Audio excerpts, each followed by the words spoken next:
realm, or animal realm, or hell realm, because he's afraid of doing wrong actions. His contact not very good. So that's the benefit of having worldly right view. Because of your understanding of karma vipaka, you will do only good actions so that the next rebirth you won't fall into a woeful plane of existence, but you will go to a good, happy destination of rebirth. Now, why is Aryan right view important? Aryan right view is even more important. Firstly, in the Majjhima Nikaya, Sutta 117, the Buddha says that if you want to practice the Noble Eightfold Path out of samsara, you must enter the Noble Eightfold Path through right view. If you have not attained right view, you have not entered the Noble Eightfold Path. So a lot of people, they don't know this from what the Buddha says. So they come into Buddhism, they start meditating, start practicing meditation. That's not correct. Later, I tell you some instances of people who do that.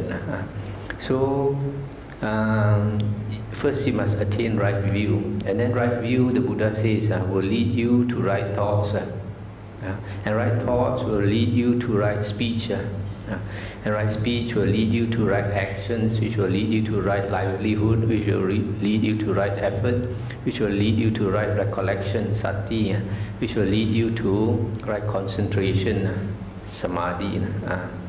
So, to attain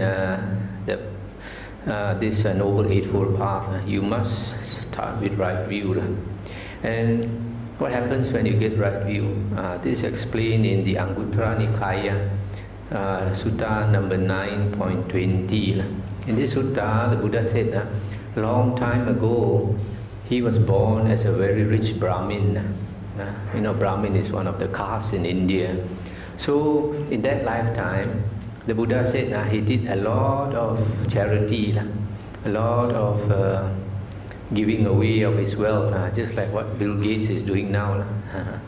So the Buddha said he gave away so much to so many people that you can say it amounted to 84,000 buckets of gold, 84,000 buckets of silver, 84,000 buckets of precious stones, 84,000 pairs of cattle, 84,000 pairs of sheep, 84,000 pairs of pigs, 84,000 pairs of chickens, 84,000 pairs of ducks, etc.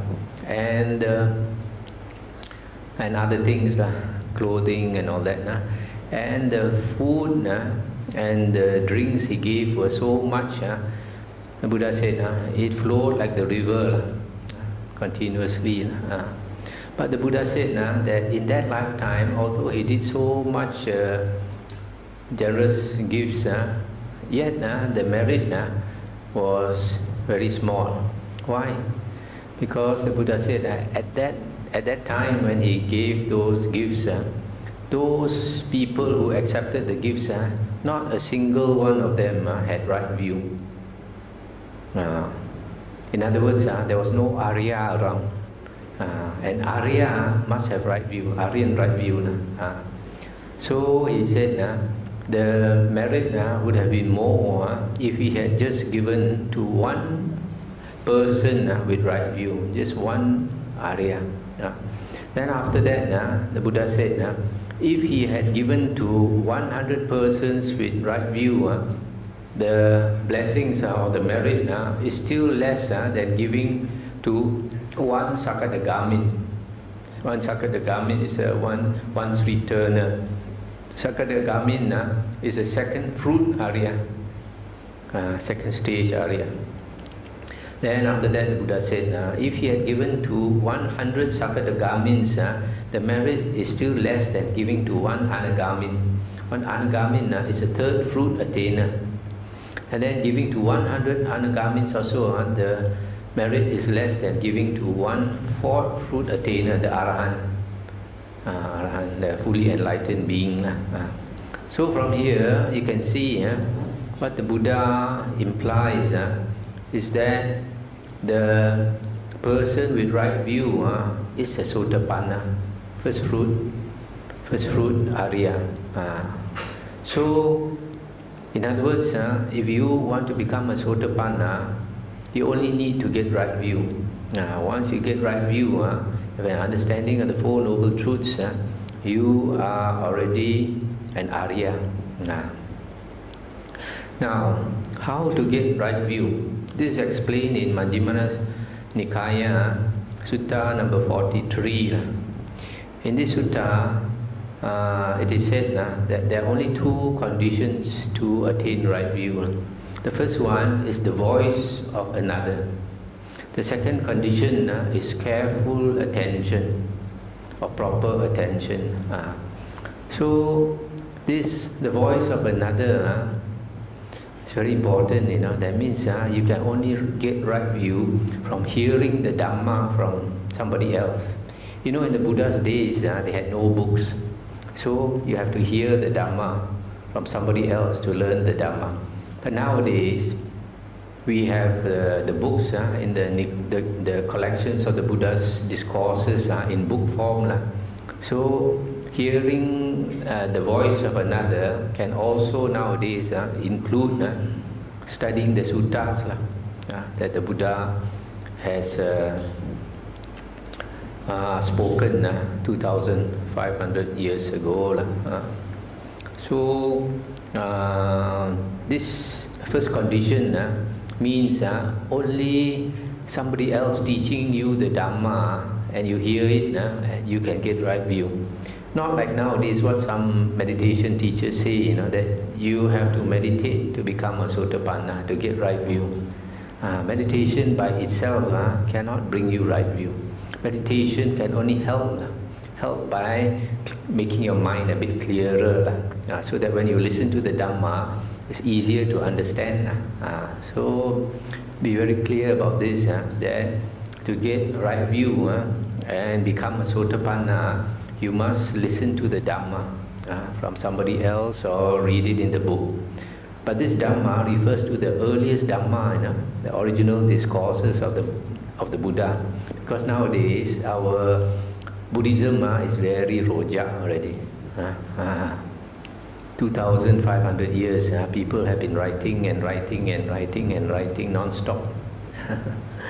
So we must go back to the original discourses of the Buddha found in the Nikayas. Afterwards I'll talk about that. So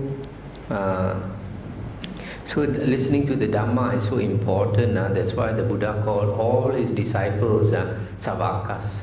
Savaka, translated in Chinese, is Shen Wen, hearers, listeners. Only if you listen to the word of the Buddha can you be considered his disciple. Because if otherwise you just say you're a Buddhist, you don't understand what the Buddha taught. This is what happened to our parents and our grandparents, namesake Buddhists. But nowadays is the information age, you can get everything from the internet. So people are more smarter nowadays. Now, how do you know when you become a Sotapanna, when you get right view? After you get right view, then you become a Sotapanna. How to know? There are a few conditions. The Buddha says that a person, a Sotapanna, has four characteristics. One, he has unshakable faith in the Buddha, unshakable faith in the Dhamma, unshakable faith in the Sangha, and then he possesses Arin Sila. Sometimes it's called perfect Sila.